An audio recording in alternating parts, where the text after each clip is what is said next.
It's the third episode of our series, and with me here today is Andreina, the co-host. Hi, Andreina. Hi, Martin. So good to be back. And we have another special guest today who is very busy because he's working with 24 hours cities exactly in Sydney in Australia. We have Mike Rodrigues with us. Hi, Mike.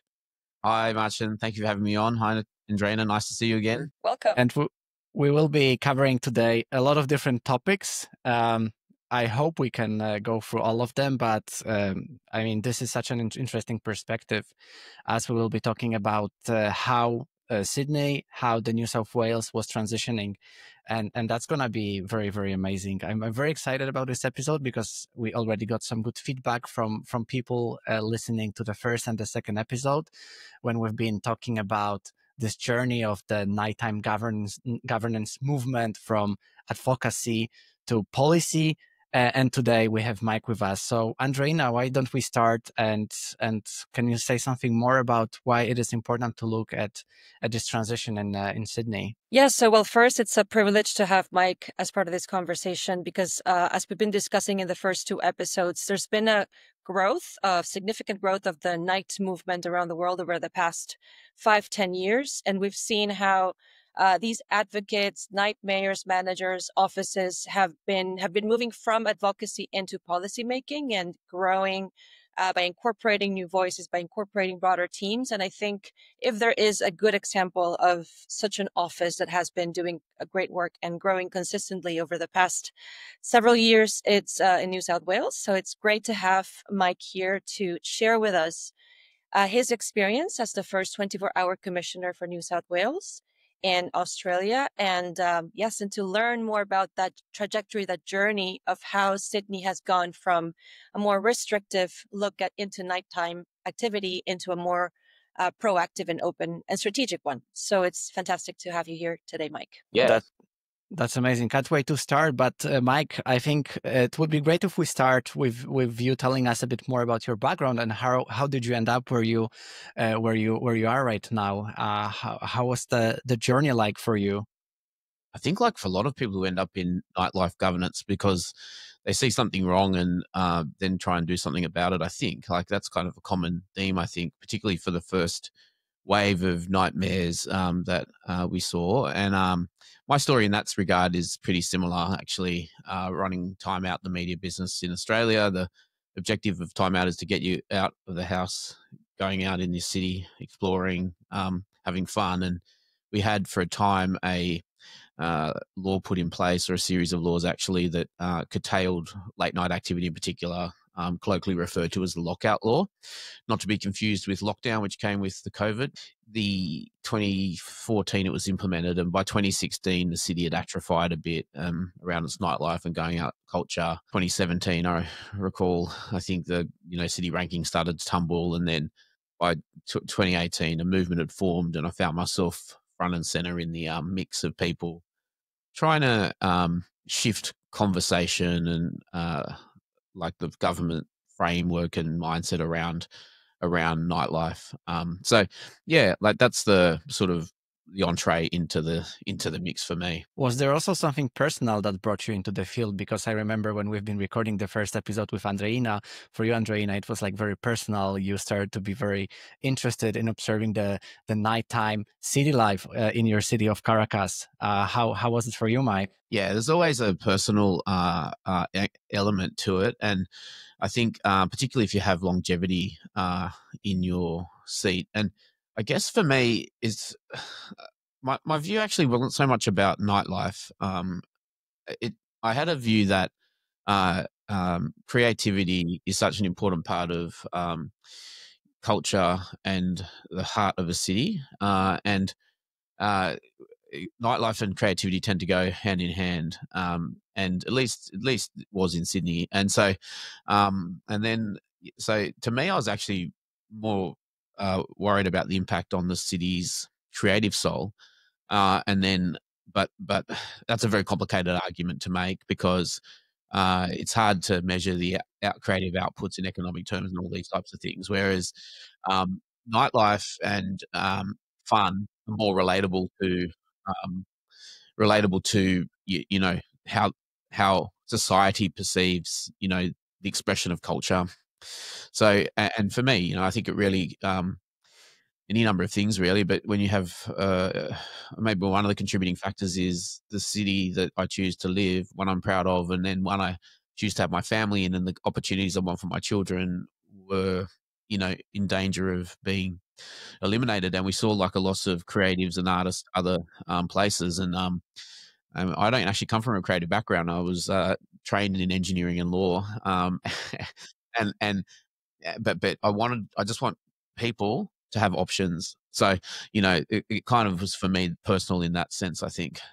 That and like just, you have so many friends and people in business that were being impacted by the law. And to be honest, it was a bit embarrassing when international guests would come and you'd have them scurrying around the city trying to avoid, times where restrictions would change and things like that. So yeah, I always think there's something personal about it. All right, but that's great to hear, and it's actually very exciting to know that in a way you transitioned, that your role was like previously, and your background also was not kind of embedded within the field, but also, hey, I mean, the field was quite young and it was growing. So back in 21, when you became the first 24-hour economy commissioner, what was kind of this most important element that drew you to the role? Was it this creative aspect, or was it also something else? I think that at its heart, I might enjoy complex problem solving. So what it was, in order to unlock the government's position on reversal of the laws, because it had been related to alcohol related violence. And so how do you stop alcohol related violence? You stop people going out.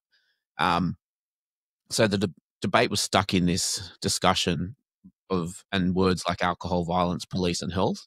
And then on the other side of the argument, you know, a much more complicated one to make, but between arts, culture, entertainment, and things of that nature, there's a concepts of city vibrancy, culture, entertainment, nighttime economy. Um, in order to create that narrative, I co-founded the Nighttime Industries Association, and then that had an ask of government to get rid of lockout laws, to have a strategy, a vision, and someone to execute it. And so it was actually the ask of the industry body, which I was the chair of, to have the position created. And then, of course, once you create enough trouble, they say, "Can you stop throwing rocks from outside? Come inside and help be part of the solution." And so, then they advertised the role, and I applied and got it. And came in unfortunately just when pandemic and lockdowns were being in place. So the challenge of getting people out when you weren't allowed in some ways from health. So that's how I came into the role in the in 20. Mike, a little bit something that's really interesting and listening to you is also to think about how all these processes, while they were happening in Sydney, they were also happening similarly in other parts of the world. And it's hard to see nighttime governance, of course, in a vacuum and disconnected from all these global movements that are happening.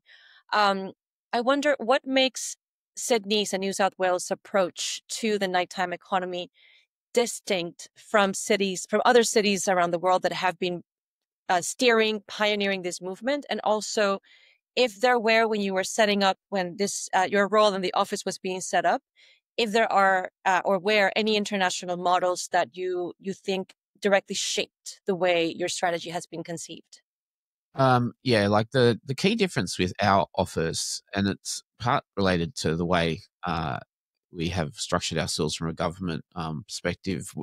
We're a state-based office, so as opposed to a lot of nightlife city managers, we sit as a central government, and the key distinction, therefore, is the access to the levers that control and influence the going out economy. So, in context for us, and it's not without exception, but I was just in California, and in the San Francisco team there, they can't control the liquor laws.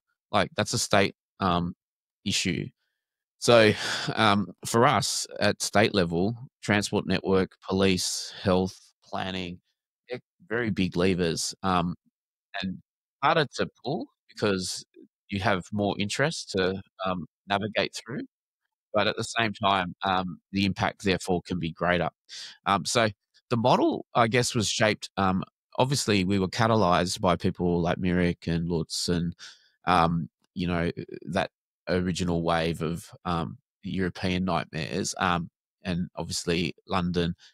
London, New York, we looked at particularly because of the size and scale of the office, and also as Greater London Authority and City of New York, they I think control more than other nightmares. Um, so it was a bit of an amalgam of trying to work out what would work here in New South Wales, but of course shaped by the fact we'd come through lockouts, and and one of the key things that I think about a lot is that in some ways there's no shortcuts.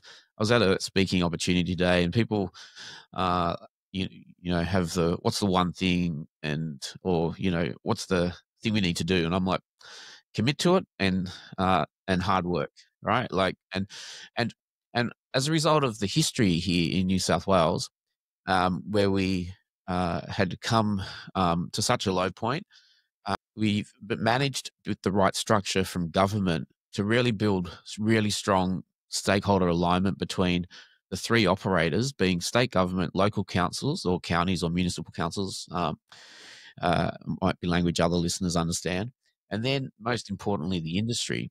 And our industry organisation in New South Wales, like I have not seen anything like it anywhere else in the world. Like we have well organised bodies. We've coordinated the bodies amongst themselves. We have governance structures that feed in, and we therefore are positioned in government as a facilitator and advocate. It's interesting your early comments actually about advocacy policy. We're not only advocacy policy, we're operations and delivery.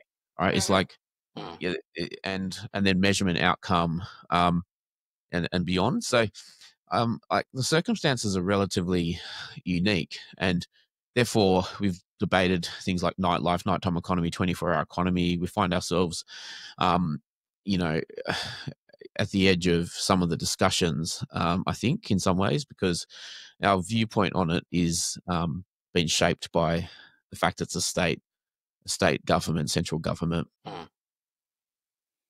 Also, at the same time, I think what's really interesting is that while it's been it's a state level office that's operating, you also have a dynamic, an interesting dynamic that happens at the precinct level, which is part of at the heart of New South Wales 24-hour strategy. I wonder if you can talk about that different dynamics of working at state level, but at the same time having this decentralized perspective of life at night in a place like New South Wales.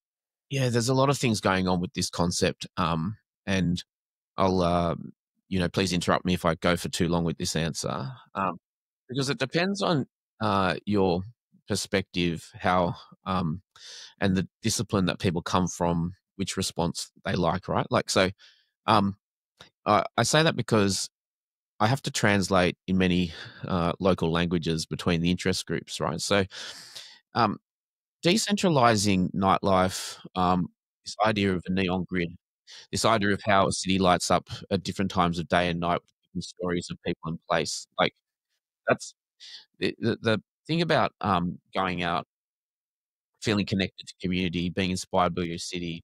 Often it's about yourself being reflected in the city in some way. Um, so when you have as we had a relatively concentrated one area of the city or two areas to go out in, it actually leads to homogenous culture in some ways. It's hard to have the full expression of the rich combination of things that actually go into storytelling and feeling connected. So I often describe the strategy for 24-hour economy as a storytelling strategy because we have here in New South Wales 60,000 years of continuous culture through our Aboriginal communities, and they have a really rich tradition of storytelling. And we're many nations actually before we colonized in 1788, or it was colonized in 1788. So these stories from old time combined with at least the second most multicultural state on the planet, but then beaches, mountains, plains, valleys, deserts, right? All in one place, right? So, so if you've only got one story, which is here's your harbour bridge and opera house, it's a real diminishment of the um, the opportunity to tell the city story. Have we lost Marcin? Yeah, I think we did.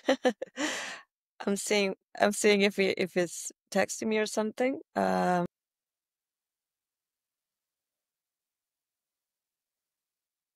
do you reckon we pause? Probably we pause, right? I think we can. Yeah, we can hold. I mean, everything's getting recorded anyway, I guess, in the platform. Yeah, we'll just conversation otherwise, I guess. Maybe his internet. Yeah, I just texted him to see if what he's up to. Yeah, I think this anyway, in this answer about the storytelling is very important. I was going to ask you about it again anyway. So yeah, I think we should emphasize that.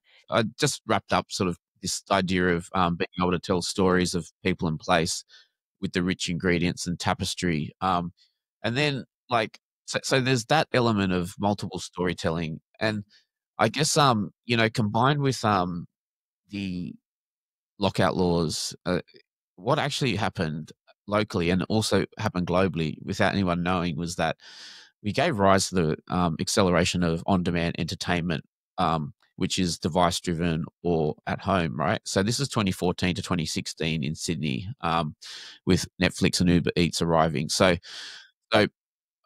and then you go into a pandemic where essentially we shut off the ability to go out altogether. And right at that particular point in time, there's a proliferation of digital at home and streaming services and so forth. Now the reason I'm pausing with this is that the two things you realize are that you are competing when it comes to entertainment, content, participation with the digital realm in a way that we've never done before. That realm happens to be seamless, often free and cheap, or the perception of it, because you're on a subscription service. You don't get repeatedly. You don't have to. You've got a nice house. It's warm. It's et cetera, et cetera. The going out experience, therefore, in comparison, if it's raining, if it's far, if it's expensive, if it's dark, if it's not inclusive, it's a risk. So the advantage of decentralization and gives you a couple of benefits. One, it's closer, it's more affordable, more familiar. It gives you greater diversity, which I always say my job is to make the choice when you go out as extensive as the choice we now have when you stay in, So this grid type concept is important for any number of reasons. And where the thinking ends up taking you is to long-term sustainability of good going out environments. And, to me, I mentioned at the beginning, my professional background, engineering and law, I worked in major projects, project financing, public-private partnerships. And so I have a real infrastructure mindset around this. And I often talk about soft infrastructure and being the relationships, the governance models, the policy settings. And so these districts that we are, I guess, proliferating or enabling or lifting up through the system, to me, are foundational platforms for storytelling. And because they have businesses and cultural leaders, storytellers working together, they become more resilient over time, and then they can act as a new player in the going out economy. So no longer is it a single business or a industry group. It's a place-based people who are passionate about their own unique story, whatever it is, and can then start engaging with other parts of the ecosystem, be that audience, be that commerce, be that government, be that tourism, etc. Speaking of strategies and collaboration, I wonder how can you also engage some of the less obvious stakeholders, like, for example, landlords or property developers in building nighttime vibrancy? Because I think that this is such an important metric when you look at the development of districts in cities, how actually it correlates with the 24-hour economy. Yeah, and once you have dealt with the easy issues, like the lateness of trading and the cost, right? After you've dealt with all of that, you get into the real structural issues in a marketplace. And landlords and capital markets is really where my focus is turning now.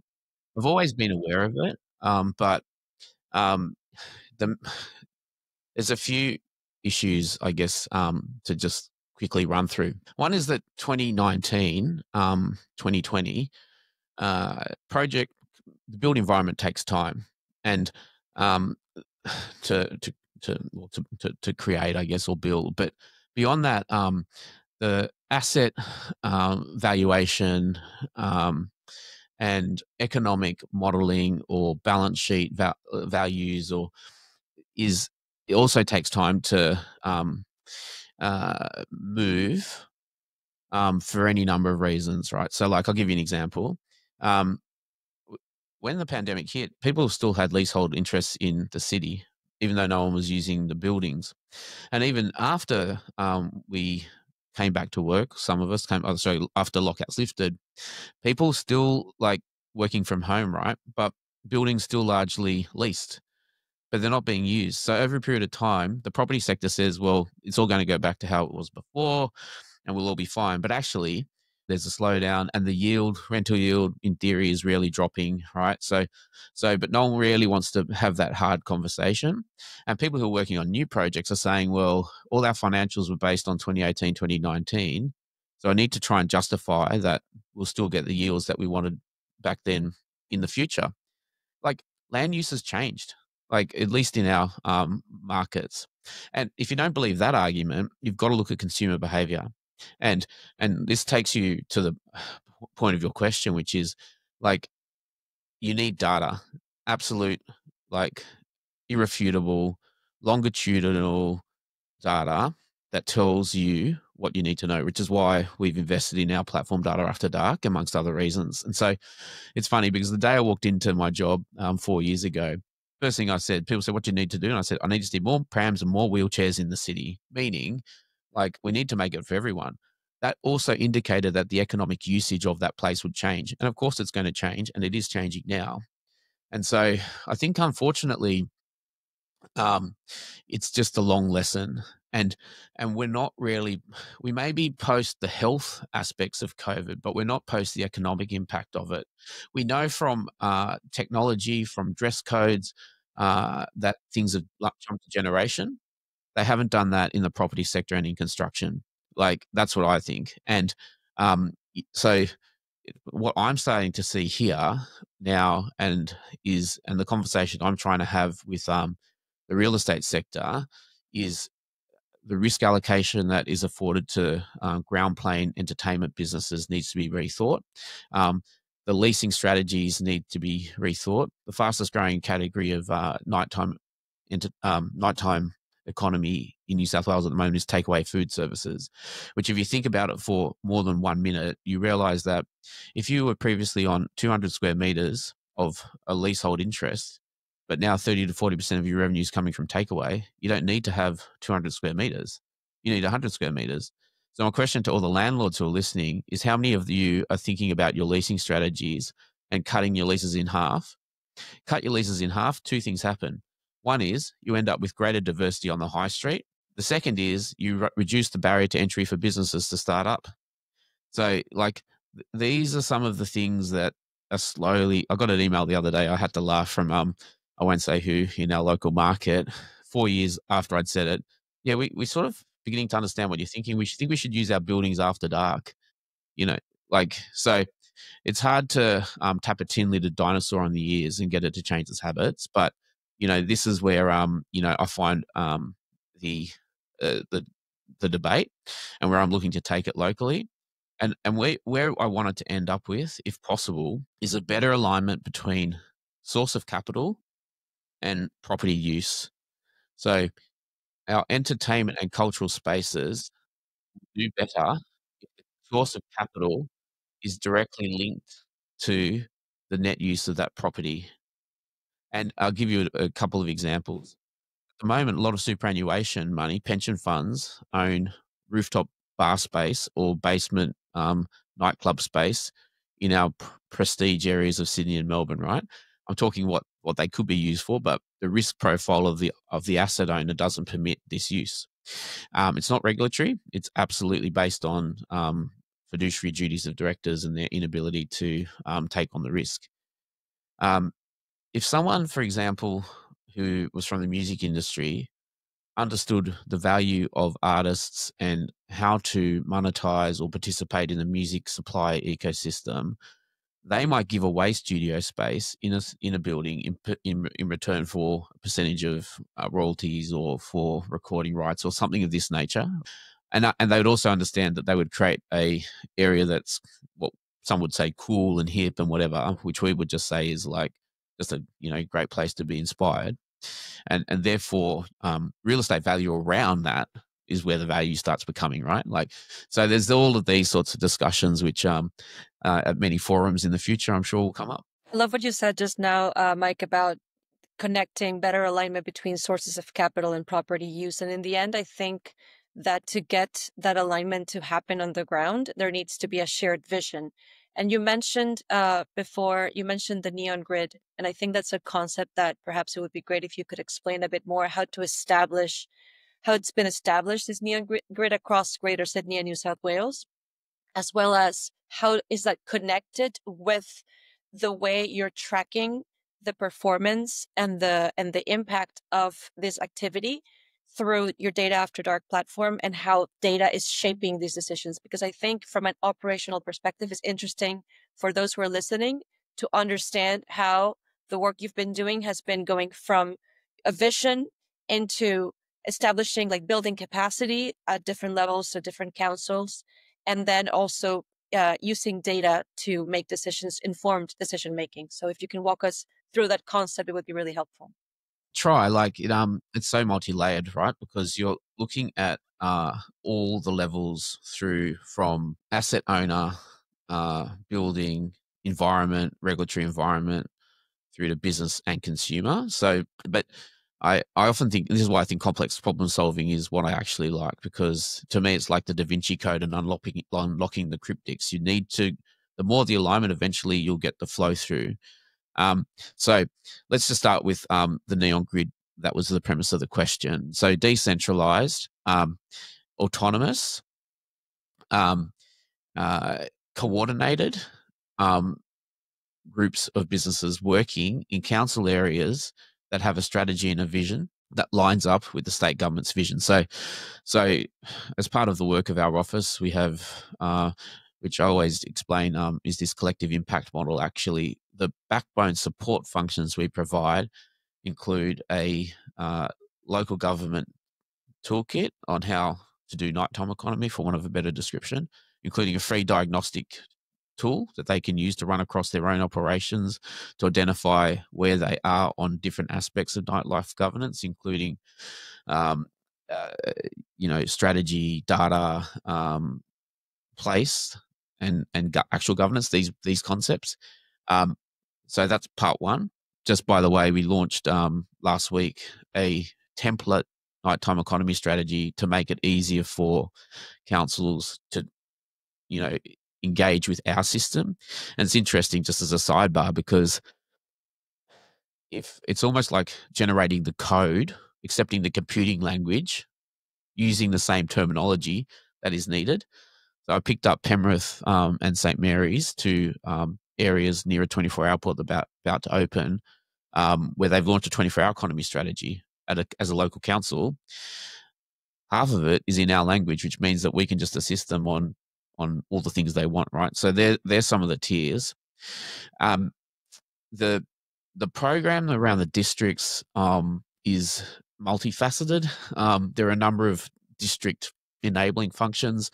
Uptown, which is a textile accelerator based on trial and error, actually, to find simpatico vision and we build capability into the businesses around governance and how to generate sponsorship, revenues, how to apply for government grants, a whole bunch of things. But that's not it alone. We legislated a special entertainment precinct model, which is where some of these things start coming together. So if you can imagine, like in terms of maturity and regulatory support, you start off with Uptown, which is 10 businesses getting together, having a go. Then if they can make it work, council backed special entertainment precinct, which is basically a redesignation of an area for primary purpose entertainment, kind of like nighttime economy zones and other things that are being considered in other parts of the world.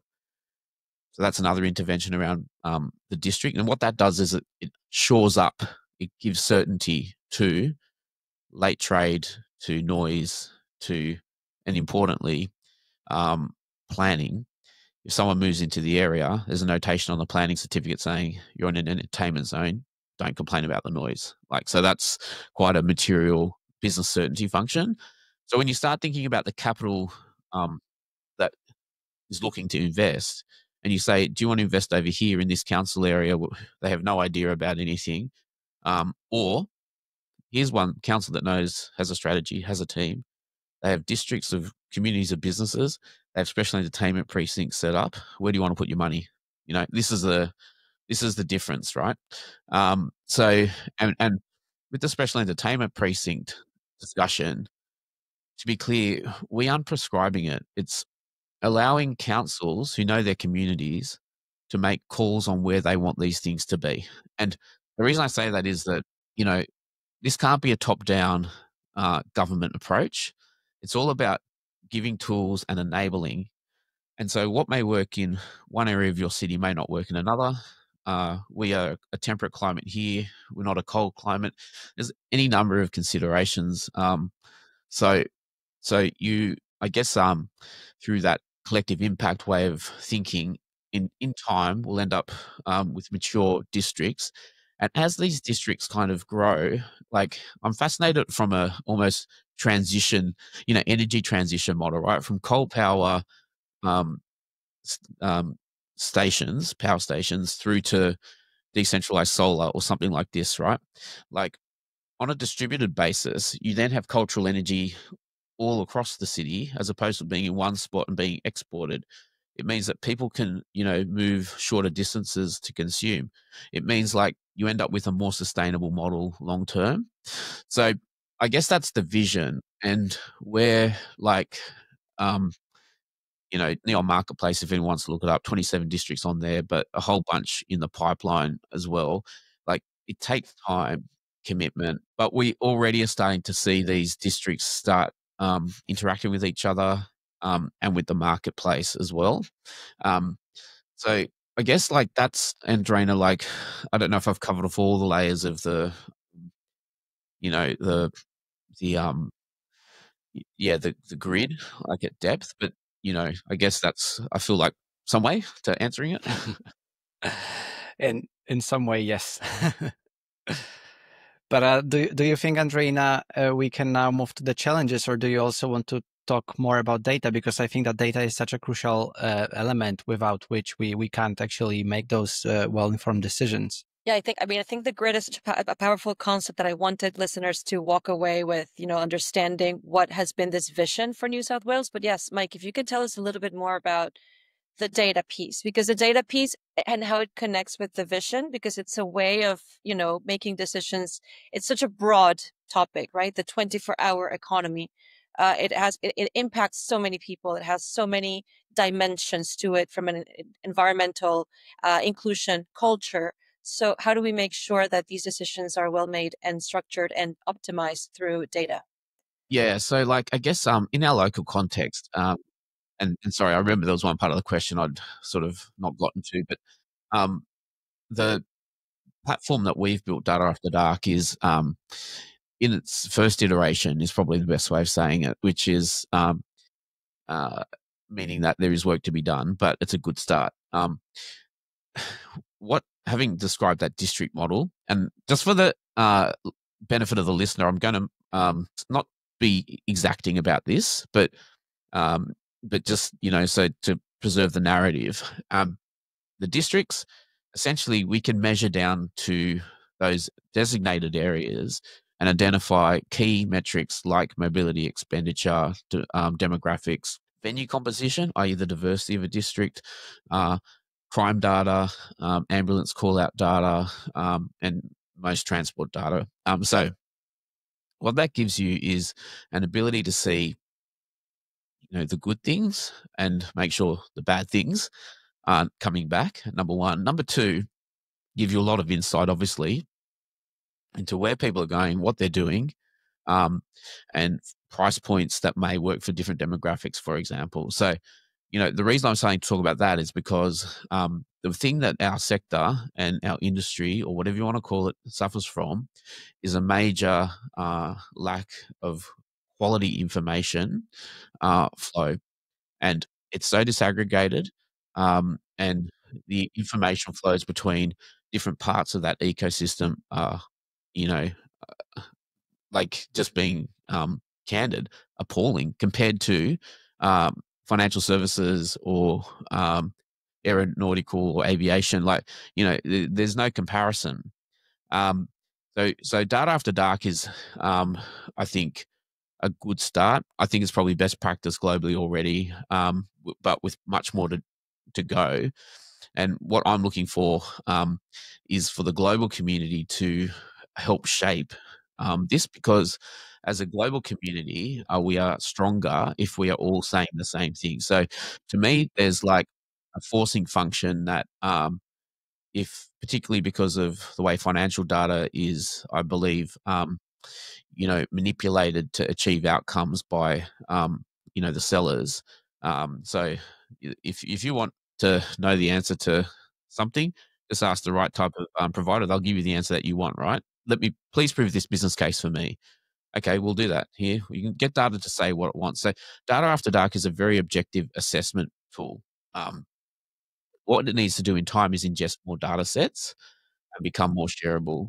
Like, that's the ambition.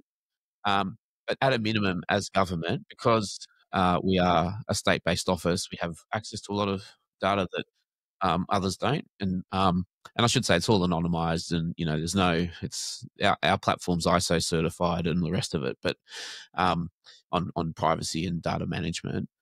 But yeah, the given the longevity and the policy interventions and all of those things, you can't. I don't know how you do it without it.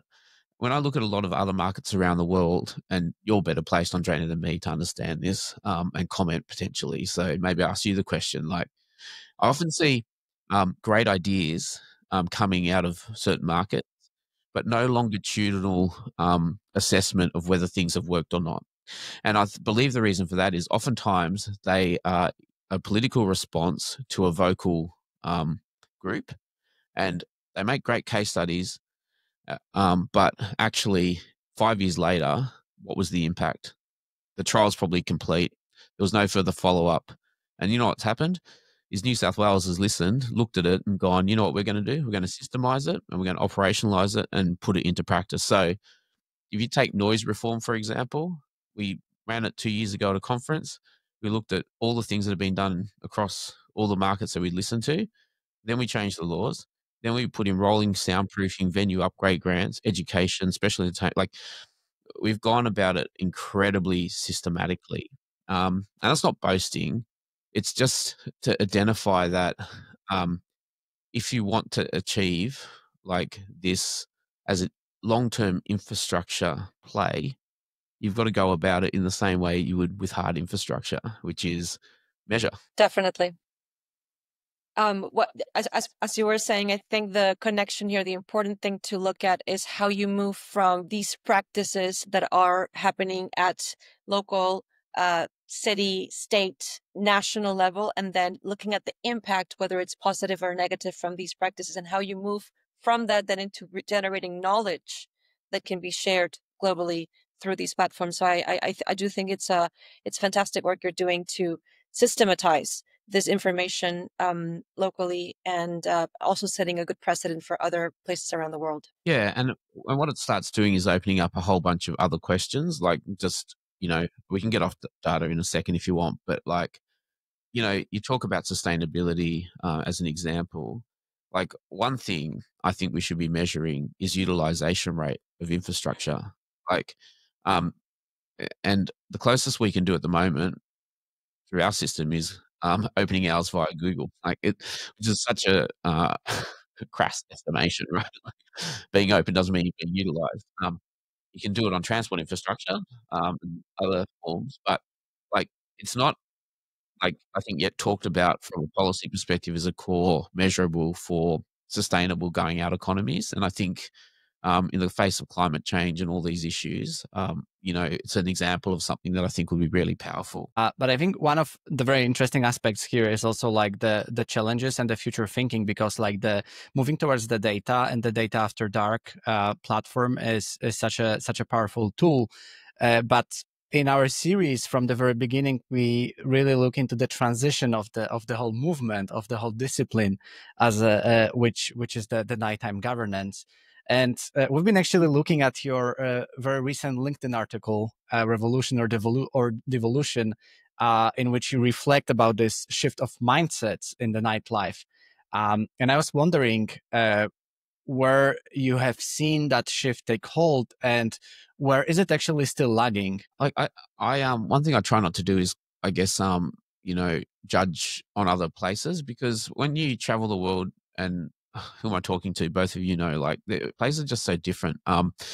Like in Barcelona, I looked, I'm like, people don't go out to eat till like 10 o'clock at night, and then but so people are like, I went to Spain and it was great. And I'm like, yeah, because they don't go out till 10. You're going to bed at 10. Like, you can't have a sustainable nighttime economy like for late night dining in a place that goes to sleep at 8 p.m. So I guess what I'm sort of saying is that the conversations around these things like vary city to city. We just had our international trade commissioners come in from all over the world, and I spoke to them yesterday. And,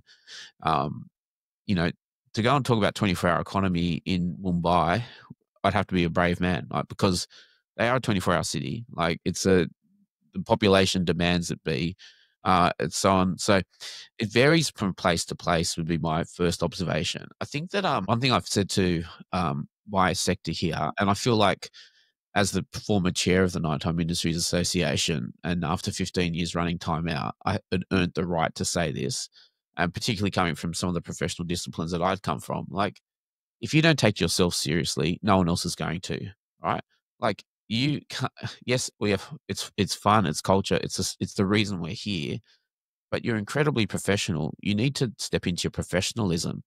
And we're starting to see that shift, I think, in our market as a result. And these programs that we are running, we're a capability building organization, actually, not a funding agency. There's a bit of like grant money and so forth, but in comparison to others, we are, about building capability into the sector. And so when people ask me what my job is, like, uh, my job is actually going around and enabling the next generation of cultural leadership. And it's exhausting because the way that I do it is by going and sitting down with communities. And then after you've been through an hour session like this, so asking them back and saying, well, who do you think's in charge here? And having the 25 to 35-year-olds go, oh, well, you are. I'm like, no, I'm not. Like, I'm not culturally relevant to your community. You're the cafe owner. You're the bar manager. You're the fit club owner that knows everybody. It's your community. You're in charge. And tapping them on the shoulder and saying, look, we're going to walk alongside you, but you're going to have to do some lifting here if you want the world to be the world that you want. So I think that again, there's this broader the academia around it. Like, we're a whole community, and this is why without fan personing, this type of discussion is super important with both of you, because you need the academics involved. So we have people locally on our advisory community here. You need the economists. You need all of the things that go alongside that sit behind the experience to be talked about in language that politicians, funders, financiers understand. And so to me, I think it's like, I don't really like it when we get called the fun agenda. Like, I feel like it's cheapening like the work that we do. It has so much inbuilt prejudice against, oh, this is a nice to have, not a core part of existence. The other thing that I think, which is related is, and again, you can only do this if you get organized and deal with the, um, get past the immediate threat. But mental health, as an example, like we know from COVID that people being isolated is bad. We have offices like mine set up to get people out of the couch, out of the house, back in community. But we're not funded by the health budget. Should we be? Should we be measuring social connections on a night out?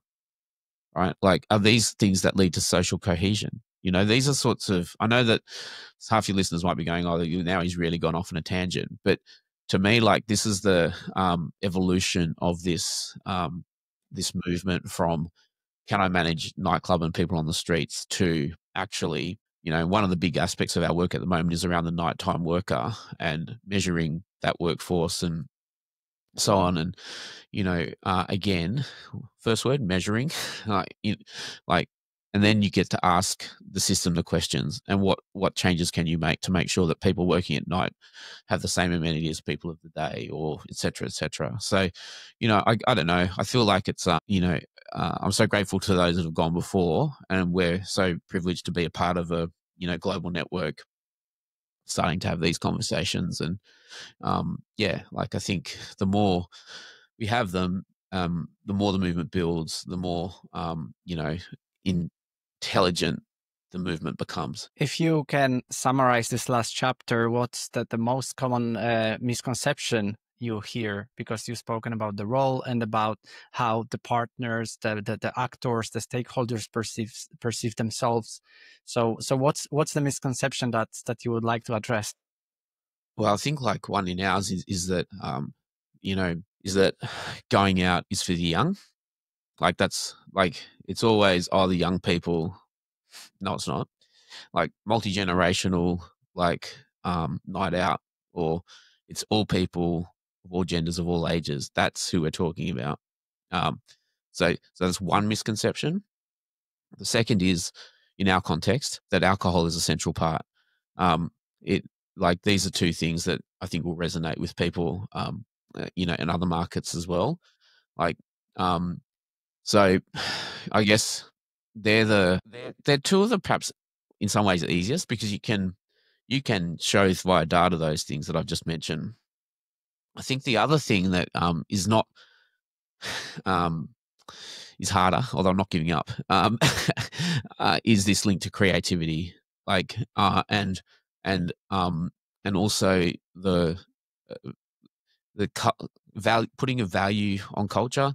Like, the reason as a I guess a bureaucrat I say that is that we are yet to work out a reliable model that allows the intrinsic value of all the work that we do to be measured in a way that, and probably it's not measurable really, but like in a way that it can be consistently factored into planning for central governments. The reason I say that is because otherwise it's left to the operation of the politics only. So, which, means it will swing from one end to the other over time. So, I don't know if I answered your question there, Martin, but there were a few things about misconceptions. I think that, we're all working towards fixing. Definitely, and then I mean, also this series is something that we really want to talk about the misconceptions as well, and that was one of our main hypotheses, that this is actually not the topic that is only about the party and it's only about this all fun activity during the night. It's way more complex, but it also, while tackled in a right way, it also gives you like this new pool of decisions and policies that can influence your cities in a very positive way.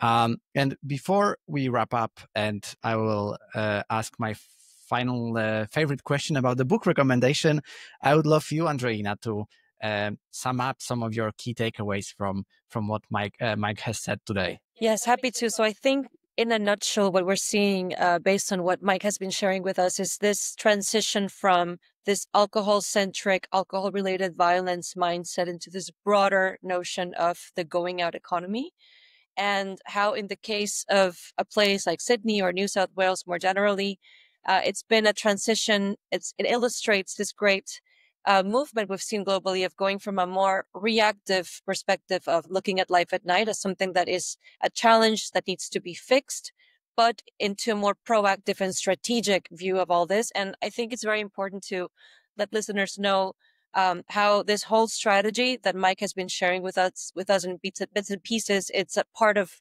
there's so many tools, there's so many components to it, community engagement. You can find Mike doing open mic sessions and engaging with different stakeholders throughout New South Wales. You can also go to the website and download these templates, these toolkits. So it's a fantastic way of looking at how this capacity building part of nighttime governance is a very important piece to move these conversations from, as we said before, from advocacy into policymaking and actions, and really operationalizing the change we want to see in having more sustainable going out economies and life at night. So I think it's great to do this overview of this great work you've been doing, Mike, and thank you so much for sharing this with us and the listeners. Oh, well, thank you so much. And thanks for having so much input on it. And as I always say, I get a lot of credit for the work of a lot of other people. So it'd be wrong for me not to acknowledge, the international community, my team, so many people in government and our political system here, because it's been a shared collective effort. And I just happen to be sitting in the seat for the moment. So back to the book. And this is something that I love to ask my guests, because often this is just like such a great point. I often buy the books that my guests tend to recommend. So what's your recommendation, Mike, for the listeners? I'm going to send you about a snapshot of 5 or 6, but like I'll hold it up to screen and see if they all kind of come up. But I don't know if you can see it or not, but I read to find solutions. And one thing I find myself doing a lot is realizing that sometimes we're not facing problems that haven't been thought about before. And so one of the key ones, which I'm sure you'll both know, is Jane Jacobs' The Death and Life of Great American Cities. And this concept of I feel like I'm out to get property developers at the moment, but the blood letters of, society, here's the concept that people can go and research out of that book. But in a very Sydney context, there's a great book called Leviathan, written by John Birmingham, which traces the history of the colonies in 1788. And I guess I came in and looked at where you can have influence and where you can't. And he does a great job of setting the scene. And it's the power structures that shaped Sydney. And without boring you too much about the way that I worked out was that there were 3 or 4 pillars of our city since 1788, often controlled by the same people. So I'm talking property, capital, media, and law, right? This is a classic, all the same person. And so therefore and I often think about this from a construction perspective as the building blocks of the society. But then I thought about, what's the other bit? Well, the other bit is the bit that binds it all together, which is the mortar between the bricks. And the thing is, if you can influence that, you can change the shape of a building. You can have a building fall or be repositioned. And I think culture and creativity and nightlife are the mortar that binds that all together. And that's where I've put my efforts. So it's not to revolutionize, but it's to understand where with the right application, you can create impact and long-lasting change. Thank you for all the recommendations. We'll add them into our Nocturnal Cities library as it piles up, and eventually, obviously, we hope that it will influence and interest the listeners beside our conversations. So thank you one more time for the recommendations, and thank you for joining the series. No, thanks for having me. It's been great. Thank you so much, Mike. Thanks a lot.